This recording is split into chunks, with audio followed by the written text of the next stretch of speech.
लेकिन तभी कुछ ऐसा हुआ कि ये प्लेन उड़ने के बजाय गिरने लगा। स्पिन करते हुए धरती में क्रैश हो गया। इस गिरते हुए प्लेन को कई लोगों ने अपने कैमरे में भी फिल्माया।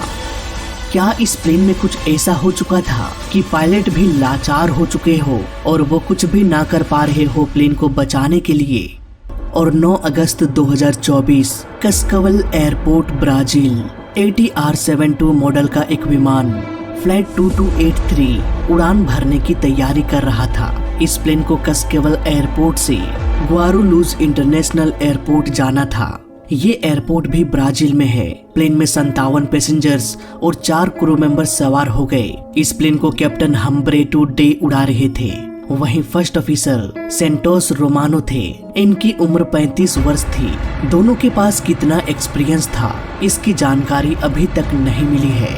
सारे इंस्पेक्शन के बाद फाइनली ये प्लेन उड़ान भरा और करीब 1 घंटे के सफर के बाद ये अपने डेस्टिनेशन के एयर स्पेस में दाखिल हो गया। लेकिन तभी कुछ ऐसा हुआ कि ये प्लेन उड़ने के बजाय गिरने लगा। प्लेन के गिरने की रफ्तार 8000 फीट से 20,000 फीट पर मिनट हो सकती है। मतलब कि सिर्फ 1 मिनट के अंदर ही ये प्लेन 17,000 फीट के एल्टीट्यूड से सीधे धरती की ओर गिरकर क्रैश हो गया।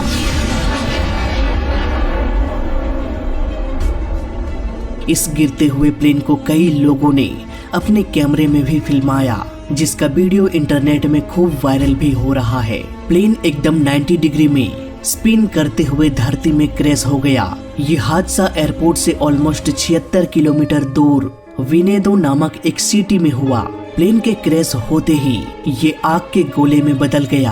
आसपास के लोग जो यहाँ मौजूद थे वो लोग भी किसी को नहीं बचा पाए। इतनी भीषण आग लगी हुई थी। जहाँ ये प्लेन क्रैश हुआ वहाँ कई सारे घर भी मौजूद था, पर ये प्लेन किसी घर के ऊपर नहीं गिरा। लेकिन फिर भी इसके शॉक वेव ने आसपास के कई घरों को तोड़ दिया।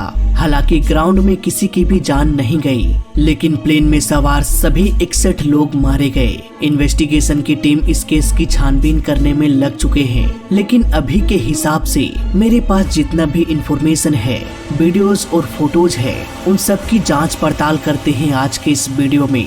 सबसे पहले इन वीडियोस को देखते हैं जो अलग अलग जगहों से ली गई है। ये प्लेन एकदम 90 डिग्री के एंगल में नीचे गिर रहा है। कोई आग, कोई धुआं नहीं, इवन इंजन की भी आवाज आ रही है। इट मीन्स प्लेन के इंजन में तो प्रॉब्लम नहीं हुई होगी। इन वीडियोस को देखकर तो मुझे यही लगता है कि प्लेन स्टॉल कंडीशन में जा चुका है। स्टॉल प्लेन का वो कंडीशन होता है जब प्लेन का स्पीड इतना कम हो जाता है कि वो प्लेन उड़ना ही बंद कर देता है। इसके बाद ये नीचे गिरने लगता है।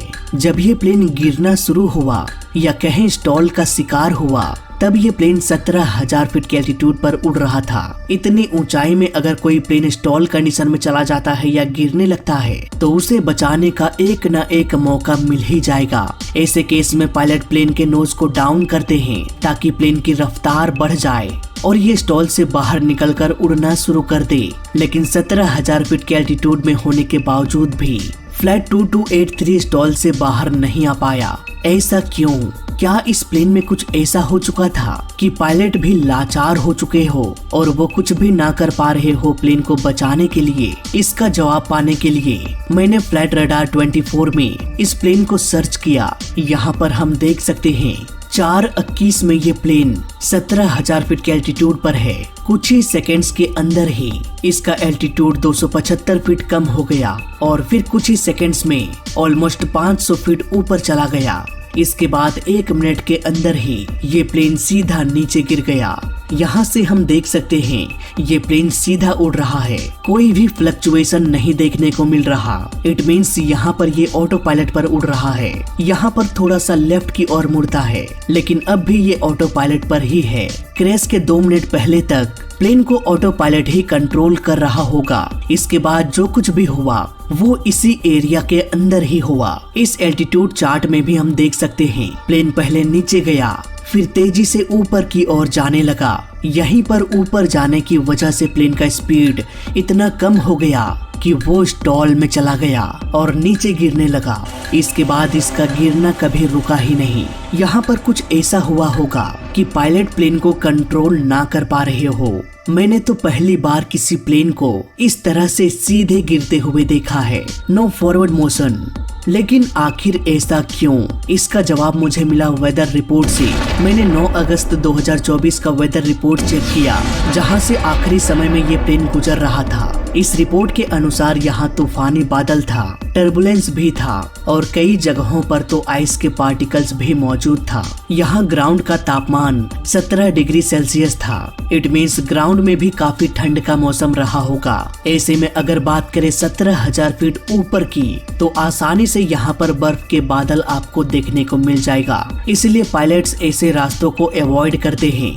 लेकिन फ्लाइट 2283 इसी क्लाउड के अंदर प्रवेश कर गया और इसके कुछ ही देर बाद प्लेन में गड़बड़ी की शुरुआत होने लगी।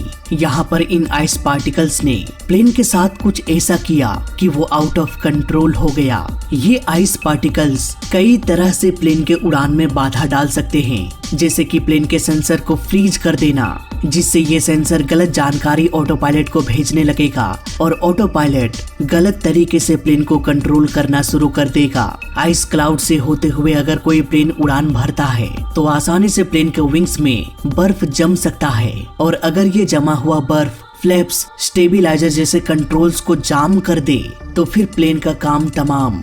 किसी भी हालत में पायलट प्लेन को कंट्रोल नहीं कर पाएगा। हालांकि प्लेन में एंटी आइस सिस्टम होता है, लेकिन फ्लाइट 2283 में, जो कि 15 साल पुराना प्लेन है, उसमें एंटी आइस सिस्टम ठीक से काम कर रहा था या नहीं, इसकी पुष्टि अभी तक नहीं हुई है। मुझे लगता है प्लेन के कंट्रोल सरफेस में, प्लेन के विंग्स में भारी मात्रा में बर्फ जम गया होगा, जिसकी वजह से कंट्रोल तो फ्रीज हो ही गया। इसके अलावा प्लेन का एरोडायनामिक शेप भी बिगड़ गया, जो प्लेन को लिफ्ट प्रोवाइड करता है। हालांकि आइस की वजह से ही ये प्लेन गिरा, इस बात की पुष्टि अभी तक नहीं हो पाई है। लेकिन हाँ, वहाँ के स्थानीय निवासियों को प्लेन के आसपास आइस का टुकड़ा भी मिला।